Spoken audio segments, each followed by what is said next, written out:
MP board class 12th वाले सभी students के लिए रसायन शास्त्र का पेपर हमारे द्वारा यहाँ पर बताया जा रहा है और ये अगला सेट पेपर है। कई सारे विद्यार्थियों से डेली मैं आपको कुछ ना कुछ बात बताता रहता हूँ और महत्वपूर्ण बात तो मैं यही बताता हूँ हमारे चैनल के द्वारा।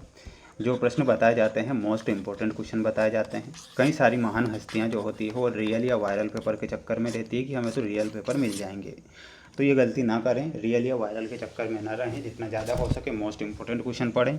और एक और बात बता देता हूँ, पास होना है तो प्यारे विद्यार्थियों एक भी क्वेश्चन छोड़कर नहीं आना है, किसी ना किसी कंडीशन में कॉपी तो फुल होनी ही चाहिए, ठीक है।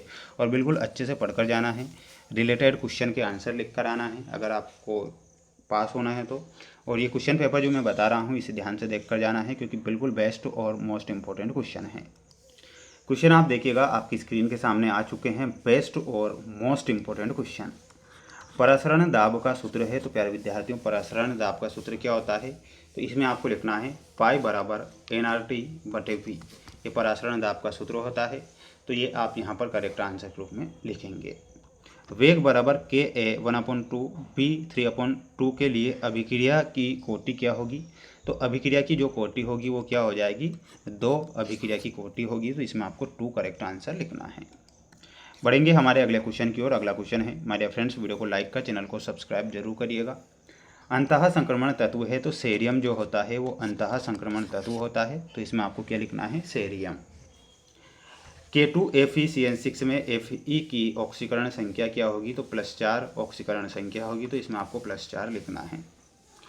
एल्किल आयोडाइडो का निर्माण प्रायः एल्किल क्लोराइडो ब्रोमाइडो को शुष्क एसीटोन में NaL के साथ अभिक्रिया से होता है। इस अभिक्रिया को क्या कहते हैं, तो ये जो अभिक्रिया होती है फिंकेल्स्टाइन अभिक्रिया कहलाती है, तो ये आपको यहाँ पर लिखना रहेगा ऑप्शन नंबर ए। अब बढ़ेंगे अगले प्रश्न की ओर।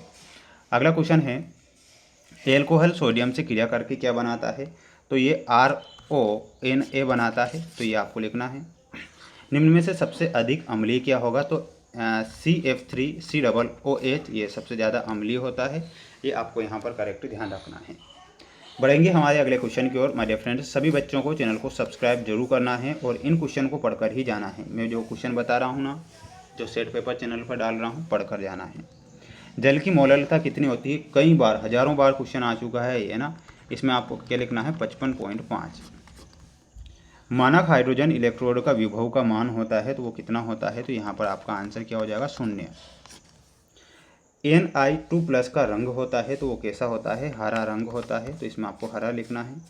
EDTA का रासायनिक नाम क्या है, तो EDTA का रासायनिक नाम आपसे पूछा गया है, तो इसमें आपको क्या लिखना है, ethylene diamine tetra acetic acid, क्या लिखना है, ethylene diamine tetra acetic acid. ये क्वेश्चन रट कर जाना है और आंसर आपको कमेंट बॉक्स में बताना है। एक बार तो मैंने बता दिया, अब आप मुझे लिख कर बताओगे।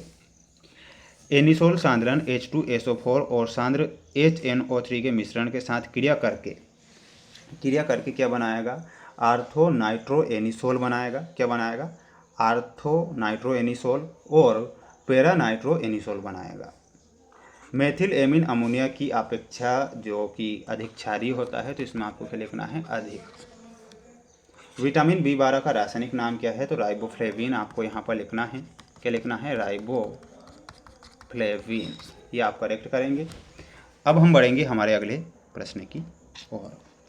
अगला क्वेश्चन देखिएगा माय डियर फ्रेंड्स, जो बच्चे हमारे साथ नए जुड़े हैं ये उनकी जोड़ी हैं MN, तो MN में आपका सही आंसर क्या हो जाएगा, +7 यानी कि ऑप्शन नंबर H।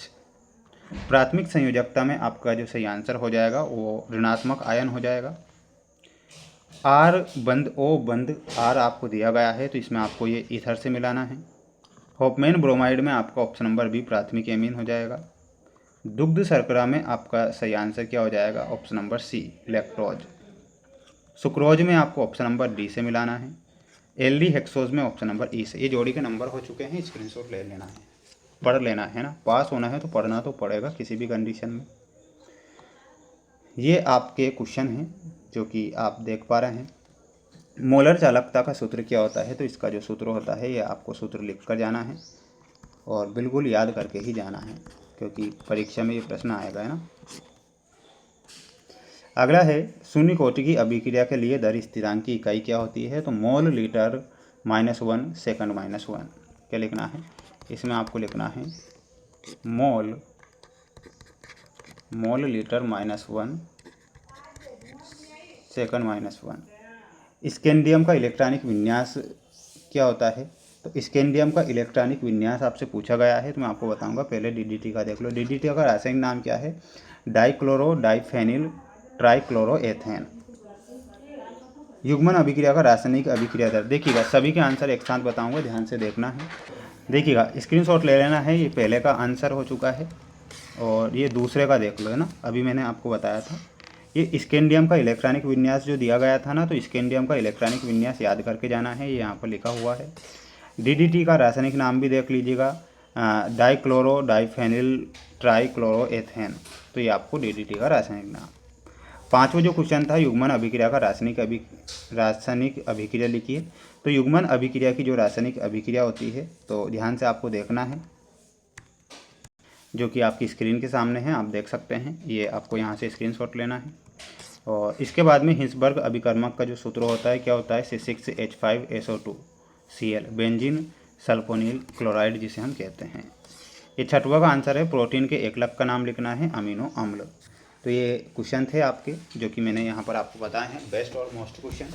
आप इन्हें पढ़कर जाएं, क्योंकि बिल्कुल मोस्ट और इम्पोर्टेंट क्वेश्चन ही हमारे चैनल के द्वारा बताए जाते हैं। किसी प्रकार से रियल या वायरल के चक्कर में ना रहें, तो ही आपके लिए बेहतर होगा।